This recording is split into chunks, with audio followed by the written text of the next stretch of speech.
அனைவருக்கும் வணக்கம். இன்னைக்கு தான் கந்தர்வன் கதைகளில் ரொம்ப சூப்பரான ஒரு கதை, நிறைய பேருக்கு பிடிச்ச கதை இது. இந்த தான் கதையை பார்ப்போம். இது வந்துட்டு நமக்கெல்லாம் ஒரு ஊக்கம் கொடுக்கக்கூடிய ஒரு கதையாக தான் இருக்கும். அந்த மொபெட் அந்த தெருவுக்குள்ளே நுழையும் போது அந்த சாலை பூரா, அந்த பிளாட்ஃபார்ம் பூரா ஒரே கடைகளாக இருக்குது. இப்போ நாம் பார்த்துட்டு இருக்கோம், எங்கே பார்த்தாலும் காய்கறி கடை. இது நாள் வரைக்கும் இந்த மனிதர்கள்லாம் எங்கே இருந்தாங்கன்னே தெரியல. வழியெல்லாம் பழங்கள் கடையும் காய்கள் கடையுமாவே இருக்குது. இப்போ நம்ம வெளியில் போனோம்னா முன்னாடி விட இப்போ தான் மனிதர்கள் அதிகமாக பொருட்களை வாங்கி பயன்படுத்துகிற மாதிரி இருக்குது. இந்த மனிதர்களும் வெளியில் எங்கேயும் போய் இல்லாமல் இங்கே ரோட்லேயே நிறைய பேர் இப்போ மனிதர்களை பார்க்க முடியுது. அதுபோல் இந்த மொபெட்டு நுழையும் போது என்ன ஆகுது, வழியெல்லாம் சாக்குப்பையை விரித்து வச்சு சில பொம்மைகள்லாம் விற்கிற கடை, இல்லைன்னா ஒரு துணியை விரித்து வச்சு பிளாஸ்டிக்கு பைங்க அந்த மாதிரி விற்கிற கடை, இல்லைன்னா சைக்கிளை நிறுத்தி வச்சு அந்த சைக்கிள் மேலேயே பொருட்களை வச்சுக்கிட்டு ஒரு வியாபாரம், பால் கடை, டீ கடை, சர்பத் கடை, ஏன்னா தள்ளுவண்டி நிறுத்தி வச்சுக்கிட்டு அதில் ஒரு பழ வியாபாரம், இப்படி அந்த அந்த தெரு கடை வீதி ஃபுல்லாகவே இந்த மாதிரி வியாபாரமாகவே இருக்குது. எங்கே பார்த்தாலும் மனிதர்கள் எந்த காருக்கோ சைக்கிள்கோ இல்லை வண்டிக்கோ எந்த ஆரன் சத்தத்துக்கோ எந்த மனிதர்களும் மதிக்காமல் எல்லாம் எரும மாடுங்க மாதிரி நடக்குது அப்படின்னு சொல்கிறாரு. இப்போ இந்த சந்துக்குள்ளே இந்த மொபெட் நுழையுது. அப்படியே மெதுவாக ஊர்ந்து போகுது. இந்த மொபெட்டு பயங்கரமாக ஆகாசத்தில் ஏரோப்ளான் மாதிரி பறக்கக்கூடிய வேகம் கொண்டது. ஆனால் அதை மெதுவாக ஊர்ந்து போகிற நிலையில் அந்த கடை வீதி இருக்குது. அங்கே எல்லாருக்கும் ஆர்நெச்சா கூட கேட்க முடியாத மாதிரி காதையெல்லாம் கழட்டி காலுக்கு கீழே நசுக்கி போட்டாங்களான்னு நினைக்கிற அளவுக்கு வெறும் கால்கள் தான் அந்த பாதை பூரா நடந்துட்டு இருக்குது. உதாரணத்துக்கு நாம் நினச்சி பார்த்தோம்னா டி நகரில் இந்த ரங்கநாதன் தெருவில் இந்த சரவணா ஸ்டோரு இதுவெல்லாம் இந்த தீபாவளி டைமில் பொங்கல் டைம்லலாம் காமிப்பாங்க பாருங்கள், அது போல் இருக்குது அந்த இடம். இப்போ இவன் பார்க்குறான், அங்கே அவனுடைய ஃப்ரெண்டு கணேஷன் ஒருத்தன் அவன் நின்றுக்கிட்டு டீ குடிச்சிட்டு நின்றுட்டு இருக்கான். இவன் யாருன்னு சொன்னால் இவனுக்கு பேரெல்லாம் இந்த கதையில் கிடையாது. இவன் ஒரு ஆஃபீஸில் வேலை செய்கிறான். இவன் ஒரு 3000 ரூபாய் சம்பளம் வாங்குறான் அப்படின்னு சொல்லவே முடியாது. ஆனால் இவன் வாங்குகிற சம்பளத்தில் 2000 வீட்டுக்கு கொடுத்துருவான். மீதி பணத்தில் என்ன செய்வான் அப்படின்னா, பக்கத்து ஊரில் இவன் வீட்டிலேருந்து ஒரு 3 கிலோமீட்டர் தூரத்தில் இருக்கிற ஒரு கிராமத்துக்கு போயிட்டு அங்கே இருக்கிற எழுத படிக்க தெரியாத பெரியவர்கள் முதியோர்களுக்கு கல்வி கொடுக்குற வேலையில் இவன் ஈடுபடுவான். அங்கே உள்ளூரில் இருக்கக்கூடிய அந்த லைப்ரரியில் இருக்கிற புக்ஸ்லாம் சரியில்லைன்னொடனே இவனே புத்தகங்கள் பெருசு பெருசாக வாங்கியோ சில பத்திரிகைகளை வாங்கி வச்சியோ அந்த பெரியவர்களுக்கு புத்தகம் ஸ்லேட்டு இப்படி எல்லாத்தையுமே இவனுடைய செலவுலேயே இவன் ஏற்பாடு பண்ணி வாரத்தில் 3 நாள் அந்த கிராமத்துக்கு இவனுடைய மொபெட்டில் போயிட்டு அவங்களுக்கு எழுத்து அறிவித்து சொல்லி தந்துட்டு வருவான். இதுதான் இவனுடைய வேலை. ஆனால் இவனுக்கு பார்க்குறவங்க இல்லை யாருமே 100ல் ஒருத்தர் கூட தன்னை மாதிரி இல்லை அப்படின்னு சொல்லி இவன் ரொம்ப அப்சர்வ் பண்ணினே இருக்கான். யாரை பார்த்தாலும் அவங்கள இவங்க எப்படிப்பட்டவங்களா இருக்காங்க அப்படின்னு சொல்லிட்டு பார்க்குறான். இது ஒரு வகையில் நம்ம கதையில் பார்க்கும்போது இந்த குணம் நம்மளுக்கு தேவையா அப்படின்னு சொல்லி தோணுது. ஆனால் இந்த கதையை படிக்கிறவங்களுக்கு இந்த மாதிரி அவனுடைய பார்வை தேவைப்படுது. என்னென்னா இவன் இப்படியே பார்க்குறான். ஆண்கள் எல்லாம் என்ன பண்ணுறாங்க அப்படின்னு சொன்னால், ஏதாவது ஒன்று பேசி அவங்கக்கிட்ட இருந்து ஒரு 5 ரூபாய் கிடைச்சிருமா, அவங்ககிட்ட இருந்து ஒரு வியாபாரம் கிடைச்சிருமா, நமக்கு ஏதாவது தேவைப்படுற ஒரு பொருளை இது நம்ம கிடைச்சிருமா அப்படின்னு சொல்லிட்டு தான் இவன் சொல்லுவானே தவிர ஆண்கள் அப்படிதான் பேசிக்கிறாங்க. ஆனால் பெண்கள் என்ன பண்ணுறாங்க, இவன் இன்னொரு சந்து வழியாக அவன் வண்டியில் திரும்பும்போது பார்த்தா பெண்கள் எல்லாம் வீட்டு வாசப்படியில் உட்காந்துக்கிட்டு பேசிகிட்டு இருக்கிறாங்க. அந்த வீட்டில் ஒரு 3 வாசப்படி இருக்குது, 3 படி இருக்குது அப்படின்னு சொன்னால் மேல் படி நடுப்படி கீழ்ப்படியில் உட்காந்துன்னு இருக்கிறவங்க எப்படி இருப்பாங்கன்னு இவனே கற்பனை பண்ணிக்கிறான். என்னென்னா, ஒன்று அந்த மேல் படியில் உட்காந்துன்னு இருக்கிறவங்க அந்த வீட்டுக்கு சொந்தக்காரியாக இருப்பான், இல்லைன்னா அடுத்தடுத்த வீட்டில் இருக்கிறவங்க அந்த வீட்டிலேயே சின்ன மருமக நடுமருமக அப்படி இருக்கலாம், இல்லைன்னா பக்கத்து வீட்டில் இருக்கிறவங்க உட்காரலாம், இல்லை அந்த வீட்லேயே இருக்கிறவங்களே அந்த வீட்டில் உட்காந்துருக்காங்க அப்படின்னு சொன்னால் வீட்டு சாவி குத்து யார்கிட்ட இருக்குதோ அவங்க தான் வந்து மேல்படியில் உட்காந்துருப்பாங்க. ஏன்னா எதையும் இந்த உலகத்தில் என்ன நடந்துட்டு இருக்கு, யாரையாவது வந்து நம்ம மிதித்து மேலே ஏறி நிற்கணும், இந்த குணத்தோட தானே மக்கள் வாழ்ந்துட்டு இருக்காங்க அப்படின்னு இவன் அந்த நோக்கத்திலேயே அந்த தெரு வழியாக பார்த்துக்கிட்டு போயிட்டே இருக்கான். இப்போ பெண்கள் எல்லாம் வந்து எதுக்கு திறந்து வச்சுன்னு இருப்பாங்க சாயந்தர நேரத்தில் வாசலை அப்படின்னா, காலையிலேருந்து சாத்திட்டு இருக்குது, சாயந்தரம் மட்டும் ஏன் திறந்து வச்சுன்னு வந்து உட்காந்துருக்காங்கன்னா ஸ்ரீதேவி உள்ளே வரணுன்றது மட்டும் காரணம் இல்லை. காலையிலேருந்து சாயந்தரம் வரைக்கும் அவங்கவுங்க வீட்டில் நடந்த விஷயத்த அடுத்த தெரு வரைக்கும் பரப்பி விடுறதுக்கு அது ஒரு வேலையாக இருக்கும். அது பெருமையோ சிறுமியோ எல்லாத்தையும் வந்து பகிர்ந்து இவங்க வீட்டில் இது நடந்ததுன்றத வந்து பேசிடணும். ஆனால் இதை வந்து அவங்க வீட்டு வாசப்படியோடு நிறுத்திட்டு அதோடு கதவை சத்திட்டு வெளியில் போயிடுறாங்க. ஏன்னா இந்த வம்பு தும்பெல்லாம் பேச்சோடும் சரி, அது செயலில் வந்துடக்கூடாது. ஏன்னா அது எவ்வளோ பெரிய நஷ்டத்தை தரும் அப்படின்றதையும் பெண்கள் வந்து உணர்ந்திருக்காங்க. ஏன்னா சும்மாவே இப்படி பேசிட்டு இருந்துட்டு அப்புறமா ஒரு டம்ளர் காப்பி பொடி கொடுமா இல்லைன்னா ஒரு டம்ளர் சக்கரை கொடுமான்னு கேட்டால் அதுவும் ஒரு நஷ்டம் தானே. அதனால் அந்த பேச்சுவார்த்தை இந்த பெண்களுக்குள்ளே எப்படி நடக்குதுன்னா ஒரு வழி பாதையாக இருக்குது. அது ரெண்டு பேரும் வந்து போகிற மாதிரி கிடையாது, ஒரு வழி பாதையாகவே அவங்க நடத்திக்கிறாங்க. இவன் இதையெல்லாம் கவனிச்சுக்கிட்டே வந்துட்டு வரான். இப்போ கணேஷ்ன்ற ஃப்ரெண்டு வந்து நின்றுட்டு இருக்கிறான் ஒரு டீ கடையில். அவனுக்கு வந்து இப்போ ஒரு 10 நாளாக என்ன வேலைன்னு சொன்னால் ஒரு டிவி வாங்கணுன்னு அவனுக்கு ஆசை. இந்த கலர் டிவி ஒன்று வாங்கணுன்னே என்ன கம்பெனியில் வாங்கலாம், எப்படி ரேட்டில் வாங்கலாம், என்ன சைஸில் வாங்கலாம், இப்படி தான் அவன் பார்க்குறவங்க எல்லாருக்கிட்டையும் அந்த டிவி பற்றி தான் பேசிகிட்டே இருக்கான். இவங்கிட்டையும் இவன் நிறைய முறை பேசியிருக்கிறான். இப்போவும் வந்து இவங்கிட்ட மாட்டினா இவன் அதை பற்றி தானே பேசுவான் அப்படின்னு இவனுக்கு உள்ளுக்குள்ளே தோணுது. அது மட்டும் இல்லை, இவனை பொறுத்த வரைக்கும் கணேஷ்கிட்ட வந்து பேசுனா அன்னைக்கு வந்து வாழ்க்கையில் கொஞ்ச நேரம் அது வந்து வீணாக போயிடும் அப்படின்றது தெரிஞ்ச உண்மை. அவங்ககிட்ட வந்துட்டு பேசுனா நம்மளுக்கு ஏதோ ஒரு எனர்ஜி குறைஞ்ச மாதிரி ஆயிடும் அப்படின்னு சொல்லி பேசாமல் நம்ம தவிர்த்துடணும் அப்படின்னு சொல்லி போகிறான்.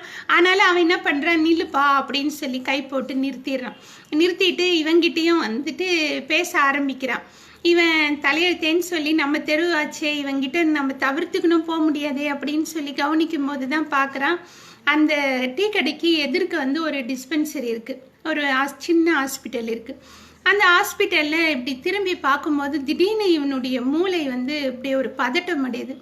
என்னென்னா அவனுக்கு வந்து மேலேருந்து மாடியிலேருந்து ஒருத்தன் தவறி போய் அப்படியே தலை குப்புற கீழே விழுறான். இதை பார்த்தோன்னே இவன் ரொம்ப அதிர்ச்சியாகி போயிட்டு நின்றுட்டு இருக்கிற அவ்வளோ ஜனத்திரலையும் விலக்கிக்கிட்டு இவன் முன்னாடி போய் நிற்கிறான். கணேஷும் கூட வந்து நிற்கிறான். எல்லாரும் வந்து வேடிக்கை பார்க்குறாங்க. 50-100 பேர் அந்த இடத்துல வந்து நின்று வேடிக்கை பார்த்துக்கிட்டே இருக்கிறாங்க. இவன் ஓடி போயிட்டு அவனுக்கு மூச்சு வருதா அப்படின்னு சொல்லி மூக்கில் தொட்டு பார்த்து அவனை வந்து டெஸ்ட் பண்ணி பார்க்குறான். மூச்சு வந்து ஏடா கூடமாக போயிட்டு இருக்குது. அவன் விழுந்த இடத்துக்கு பக்கத்தில் ஒரு பெரிய கல் இருக்குது. தப்பி தவறி அவன் அங்கே விழுந்திருந்தான்னு சொன்னால் அவன் உயிர் அப்பயே போயிருக்கும். ஆனால் பக்கத்தில் ஏன் விழுந்ததுனால அந்த மண்ணில் பட்டதுனால ஏதோ மூச்சு ஓடிட்டு இருக்கு அப்படின்னோடனே இவன் வேகமாக ஓடி போய் மாடிப்படியில் போய் டாக்டரை கூப்பிட்டு, டாக்டர் இந்த மாதிரி கீழே விழுந்துட்டான் அப்படின்னோடனே அவர் வந்து ஒரு பாறாங்கல் மாதிரி மெதுவாக இறங்கி நடந்து வராராம். ஸ்டெதஸ்கோப் எடுத்துன்னு வந்து கீழே வந்து டெஸ்ட் பண்ணி பார்த்துட்டு சரி மேலே எடுத்துன்னு வந்து வைங்க அப்படின்னு சொல்லிட்டு போயிடுறாரு. இவனுமா இன்னும் 2-3 பேருமா இவன் கூப்பிட்டு அந்த ஆளை தூக்கின்னு போயிட்டு மேலே வச்சும்போது அந்த பெண் அவன் கூட இருந்த ஒரு பெண் வந்துட்டு பயங்கரமாக அழுகுறா. அவள் அழுத அழுவுக்கு வந்து அந்த கட்டடம் மட்டும் கல்லாலையும் மண்ணாலையும் கட்டாமல் இருந்திருந்தா கரைஞ்சே போயிருக்கும். அப்படி ஒரு அவள் வந்து அழுதுகிட்டு இருக்கா. இவன் வந்துட்டு இருமா பொறுமையாக இருமான்னு சொல்லிட்டு டாக்டர்கிட்ட போய் டெஸ்ட் பண்ணுங்க அப்படின்னு சொல்லிட்டு சொன்னால் அவர் வந்து டெஸ்ட் பண்ணிவிட்டு 2 ஊசி 2 கையில் போட்டுட்டு அடிப்பட்ட அந்த தலையில் கட்டை போட்டு 4 தையலை போட்டு விட்டுட்டு நிமிர்ந்து பார்க்குறாரு. இவன் வேகமாக ஓடி போய் டாக்டர் எப்படி இருக்கிறாங்க, பொழைச்சிருவாரா அப்படின்னு சொல்லி கேட்டால் நீங்கள் என்ன வேணும் பேஷண்ட்டுக்கு அப்படின்னு டாக்டர் கேட்குறாரு. நான் ஒன்றும் வேணாம் அப்படின்னு இவன் சொல்லுவான். கடுகடுன்னு அவர் மூஞ்சி வச்சுக்கினேன். அப்புறம் என்னத்துக்கு நீ வந்து கேட்குற அப்படின்னு சொல்லும்போது இவனுக்கு வந்து தோணுது, பலார்னு அந்த ஆள் முகத்திலேயே 2 அறை அறையலாமா அப்படின்னு சொல்லி அவனுக்கு வந்து தோணுது. ஆனாலும் பொறுத்துக்கிட்டு இல்லை பொழைச்சிருவாரா அப்படின்னு சொல்லிட்டு கேட்கும்போது தலையில் வந்து பிளட்டு கிளாட் ஆயிடுச்சுன்னா பிழைக்கிறது கஷ்டம், உடனடியாக நீங்கள் பெரிய ஆஸ்பத்திரி கூட்டின்னு போனீங்கன்னா பெரிய சர்ஜரி ஒன்று பண்ணணும், பொழைச்சிக்கலாம் அப்படின்னு சொல்லி சொல்லவும் இவன் வந்து வேகமாக ஓடி போய் அந்த பெண்ணுக்கிட்ட வந்து கேட்குறான், என்னம்மா பணம் இருக்கா உங்ககிட்ட அப்படின்னோடனே இவன் என்ன புதுசாக எவனோ ஒருத்த வந்து கேட்குறானே அப்படின்னு சொல்லி அவன் மனசில் தோணினாலும் அந்த நேரம் யாருமே அவ்வளோ பேர் சுற்றி நின்று இருந்தோம், யாருமே வந்து கேட்காம இவனாவது வந்து கேட்குறானே அப்படின்னு சொல்லிட்டு பணம் இருக்குது வீட்டில் பீரோவில் இருக்குது, பீரோ சாவி கிச்சனில் வெங்காய கூடையில் வச்சுருக்கேன் அப்படின்னு சொல்லி அனுப்புகிறான். இவன் வேகமாக அட்ரஸை வாங்கிக்கின்னு வீட்டுக்கு போனால் அங்கே அவளுடைய தம்பி இருக்கான். அந்த தம்பியை வந்து கூட்டிக்கிட்டு பீரோவிலேருந்து பணத்தை எடுத்துகிட்டு வர சொல்லி இவன் திரும்பியும் ஹாஸ்பிட்டல் வந்து சேர்றான். அப்போ கூட்டம் குறைஞ்சிருக்குது, ஏன்னா சுவாரஸ்யம் குறைஞ்சி போச்சு இல்லையா, என்ன நடந்ததுன்னு சொல்லிட்டு இவன் போய் பார்க்கும்போது அந்த ஆளுக்கு போட்டிருந்த கட்டிலிருந்து இன்னும் அதிகமாக ரத்தம் பெருகி அப்படியே பெஞ்சு வழியாக நனைஞ்சி கீழே வந்து ஓடிட்டு இருக்குது ரத்தம். அந்த போட்டிருந்த கட்டும் ரெட் கலராக மாறிடுது. இவன் அவசரமாக போய் அந்த டாக்டர்கிட்ட நான் டிஸ்சார்ஜ் பண்ணி கொடுங்க, நாங்கள் கூட்டிகிட்டு போகிறோம் அப்படின்னு சொல்லி சொல்கிறான். அவர் வந்துட்டு பொறுமையாக அவர் போட்ட ஊசிக்கும் அவர் போட்டு விட்ட கட்டுக்கும் அவர் இந்த பேஷண்ட்டை பார்த்ததுக்குமா ஒரு ஃபீஸை தனித்தனியாக எழுதி கொடுக்குறாரு, இதையெல்லாம் கட்டிட்டு போங்க அப்படின்னு சொல்லிட்டு. ஆனால் அந்த இடத்துக்கு இவன் ஏன் வந்தான் அப்படின்னு சொன்னால் அவனுடைய மாமனாருக்கு வந்து உடம்பு சரியில்லை, ஒரு சின்ன ஆப்ரேஷனுக்காக தான் அந்த டிஸ்பென்சரியில் அவர் இருக்கார். இவங்க பார்க்க வந்தவன் வந்துட்டு தன்னுடைய மனைவியோட நின்றுக்கிட்டு அந்த மதில் சோறுக்கிட்ட நின்று பேசிகிட்டு இருக்கிறான். பேசும்போது இப்படி குனிஞ்சு இருக்கிறான். குனிஞ்சப்போ பாக்கெட்டில் இருந்த காசு கீழே விழும்போது ஐயோ அப்படின்னு இவன் பதறி இவன் குனிய அது தலை போய் மண்ணில் போய் விழுந்துருச்சு. இதான் நடந்தது. இவன் அதை சொல்லி இவங்க வீட்டு ஆள் இங்கே தான் இருக்காங்க பேஷண்ட்டு, இந்த பில்லை வந்து நீங்கள் அவங்க கூட சேர்த்து கட்ட சொல்லுங்கள், இப்போ இருக்கிற காசு இவருடைய ஆப்ரேஷனுக்கு பத்துமோ பத்தாதோ தெரியல டாக்டர் அப்படின்னு இவனே சொல்லும்போது அது வேற இது வேற, நீங்கள் வந்துட்டு இந்த பேஷண்ட்டை வந்து டிஸ்சார்ஜ் பண்ணோன்னா இதெல்லாம் க்ளோஸ் பண்ணிட்டு போங்க அப்படின்னு சொல்கிறாரு. இவன் நினச்சிக்கிறான் இந்த கல் மரம்லாம் வந்துட்டு பேண்ட் செட்டை போட்டுக்கின்னு ஸ்டெதஸ்கோப் வச்சுக்கின்னு இருக்குது அப்படின்னு. இவன் மனசில் வந்து பார்க்குற ஒரு மனுஷன் கூட வந்து பொது நோக்கத்தோடவே இல்லையே அப்படின்றது இவன் மனசில் இருக்கிற ஒரு பெரிய குறையாக இருக்குது. ஏன்னா யாரும் வந்து பொது சிந்தனையோடு இல்லை. ஒரு ஆஃபீஸில் வேலை செய்கிற ராமச்சந்திரன் என்ன சொல்கிறாரு, எப்படியாவது ரிட்டையர் ஆகிறதுக்குள்ளே ஒரு வீட்டை கட்டிடணும்ப்பா அப்படின்னு சொல்கிறாரு. பக்கத்து வீட்டில் இருக்கிறவர் என்ன சொல்கிறாருன்னா என் மூத்த பையனை ஒரு டாக்டர் ஆக்கிடணும் அப்படின்னு அவர் சொல்கிறார். யாருக்காவது சமுதாயத்தில் இதை நம்ம செய்யணும், சமுதாயத்தை நம்ம முன்னேற்றணும், நம்ம இந்த மாதிரி சமுதாயத்துக்கு பணியாற்றணும்னு ஒருத்தராவது சொல்கிறாங்களா அப்படின்னு சொன்னால் யாருமே இல்லையே. அதுபோல் இந்த டாக்டரும் வந்து இப்படி சொல்கிறாருன்னு இவனுக்கு ரொம்ப எரிச்சல் ஆகுது. ஆனாலும் இவன் என்ன பண்ணுறான், சரி அந்த பணத்தை கட்டிட்டு கீழே போயிட்டு ஒரு டாக்ஸியை பிடிச்சி கூட்டிகிட்டு வந்து அந்த பொண்ணை கூப்பிட்டு உட்கார வச்சுட்டு பின்னாடி இந்த பேஷண்ட்டை அவங்க மடியில் தலையை வச்சு படுக்க வச்சு இவனும் அவளுடைய தம்பியையும் முன்னாடி உட்கார வச்சுக்கிட்டு டிரைவர் வந்து வண்டி எடுத்து கிளம்புறாரு. ராத்திரிலாம் வந்து இவங்க தஞ்சாவூருக்கு பயணம் பண்ணுறாங்க. ஒரு 3-4 மணி நேரம் ஆகுது. ஆனால் அந்த நேரம் பூரா அந்த பொண்ணு அழுதுகிட்டே வரா. கொஞ்ச தூரம் தாண்டின பிறகு இவனுக்கு வந்துட்டு தாங்கவே முடியல, இந்த பொண்ணு இப்படியே அழுதுட்டு இருந்தா இவளை தனியாக ஹாஸ்பிட்டலில் சேர்க்கணும் போல இருக்கே அப்படின்னு சொல்லி அவளை வந்துட்டு இறங்கிக்கம்மா நீ இப்படி இந்த பக்கம் உட்காருமான்னு சொல்லிட்டு இவன் மடி மேலே அந்த பேஷண்ட்டை தலையெடுத்து மடி மேலே வச்சுக்கிட்டு அந்த பொண்ணுக்கு போதுமான அளவுக்கு ஆறுதல் சொல்லிக்கிட்டே வந்துட்டு தஞ்சாவூரை வந்து அடைஞ்சிடுறாங்க. பெரிய ஆஸ்பத்திரிக்குள்ளே போகிறாங்க. ஆனால் பெரிய ஆஸ்பத்திரியில் உள்ளே நுழைஞ்ச பிறகு ஸ்ட்ரெச்சர் வேணும் அப்படின்னு சொல்லியே 1/4 மணி நேரம் கழிச்சு தான் ஸ்ட்ரெச்சர் வருது. வந்த பிறகு வந்துட்டு இவன் எடுத்துகிட்டு போயிட்டு டாக்டர்கிட்ட வந்து சேர்த்துட்டு சொல்கிறான், இந்த மாதிரி நேற்று ஈவினிங் அடிபட்டுச்சு, டாக்டர் வந்துட்டு பிளட்டு கிளாட் ஆயிடுச்சுன்னா உயிருக்கே ஆபத்துன்னு சொன்னார், நீங்கள் கொஞ்சம் அவசரமாக பாருங்கள் அப்படின்னு சொல்லியும் அவர் அதை பற்றிலாம் காதுலேயே வாங்கிக்கிட்டாத மாதிரி சர்ஜரி பண்ணுறவங்கெல்லாம் இன்றைக்கி வரல, நாளைக்கு காலையில் தான் வருவாங்க அப்படின்னு சொல்லிட்டு சாவகாசமாக ஒரு ஊசியை எடுத்து போட்டுட்டு 2 மாத்திரை எடுத்து கொடுத்துட்டு நர்ஸுக்கிட்ட வந்து பார்த்துக்குமா அப்படின்னு சொல்லிட்டு கிளம்பிடுறார். இவன் வந்து இது இதுக்கு மேலே என்ன பண்ணுறது அப்படின்னு யோசிச்சுட்டு சரின்னு உடனே கிளம்பிடுறான். கிளம்பி டாக்ஸி டிரைவர்கிட்ட சொல்லி ஒரு 4-5 பெரிய பெரிய பிரமுகர்கள் வீட்டுக்கு இவன் அந்த ராத்திரி 2 மணி ராத்திரிக்கு 3 மணி ராத்திரிக்கு அவன் போய் கதவு தட்டி அவங்கள வந்து தொந்தரவு செய்யறதுக்கு மன்னிப்பு கேட்டுட்டு நிலைமையை எடுத்து சொல்லி விவரிக்கிறான், உதவி கேட்குறான். அதில் 2-3 பேர் சலிச்சுக்கிட்டாலும் மற்ற 2 பேர் வந்துட்டு இவனுக்காக ஃபோன் பண்ணி பேசுகிறாங்க. இவன் அங்கேருந்து திரும்பியும் ஹாஸ்பிட்டல் வரத்துக்காக வரான். வரும்போது மணி 4 ஆயிடுது. சரி எங்கேயாவது ஒரு டீயாவது குடிப்போம் அப்படின்னு சொல்லி டீ குடிக்க ஒரு கடையில் நிறுத்துறான். அப்போ நினச்சிக்கிறான், இந்த மக்கள் எல்லாம் ஏன் இப்படி இருக்கிறாங்க? இப்போ இந்த டிரைவர் மட்டும் என்ன பண்ண போகிறான்? இங்கேருந்து போய் ஹாஸ்பிட்டலில் போய் சேர்ந்த உடனே இந்த ஊரெல்லாம் சுத்தந்துக்கு இவ்வளோ ரூபா கொடுத்து என்னை வந்து அனுப்பு அப்படின்னு கேட்க போகிறான். ஒரு மனசாட்சின்றதே யாருக்குமே காணுமே.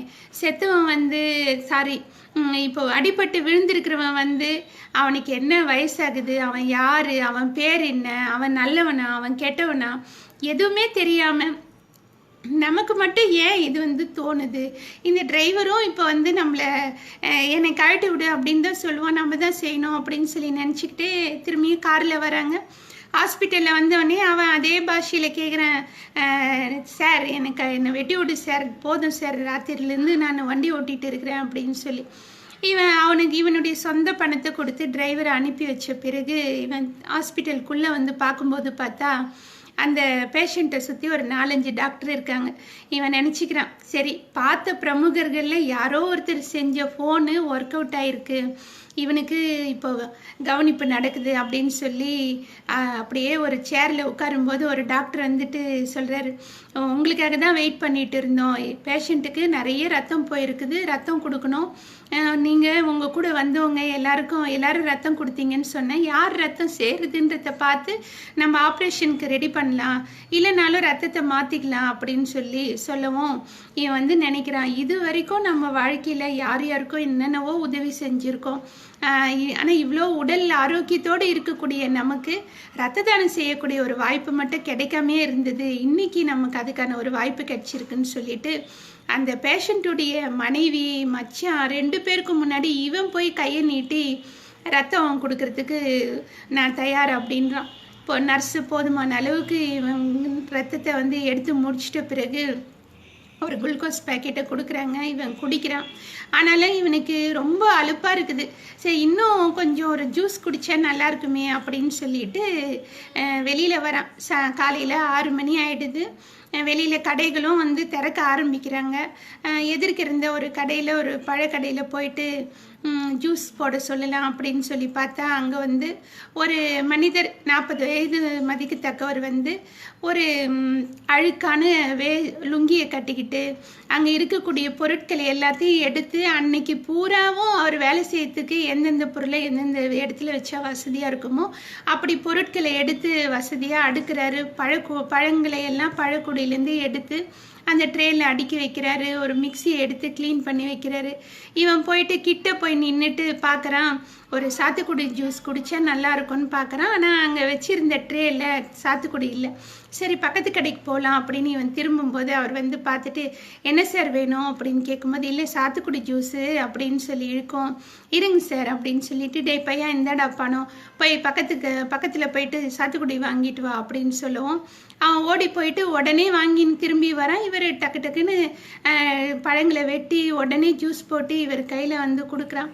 இவன் வந்து அதை குடிக்கும்போது அப்படியே அதுக்குள்ளே இருந்து அந்த குளிர்ச்சியை உடம்பு பூரா அவன் உணர்றான்.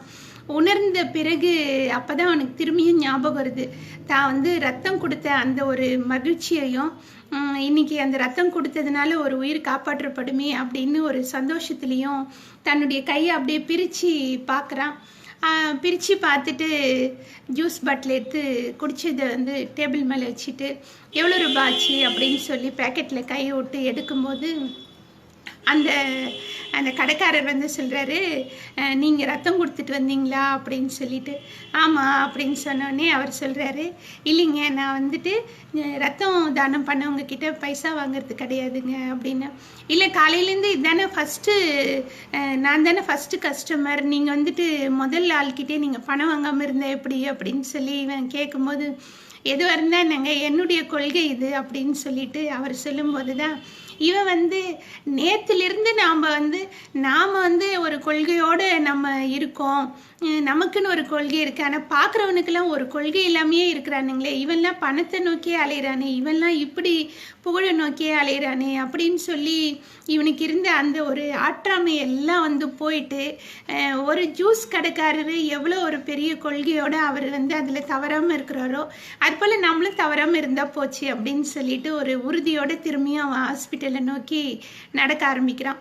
இந்த தான் அப்படின்ற இந்த கந்தர்வன் கதைகள் இருந்த ஒரு தொகுப்பு இது. இந்த தான் கதை வந்துட்டு ரொம்ப டாப்பான கதை. இது நிறைய பேருக்கு ரொம்ப பிடிச்ச கதை.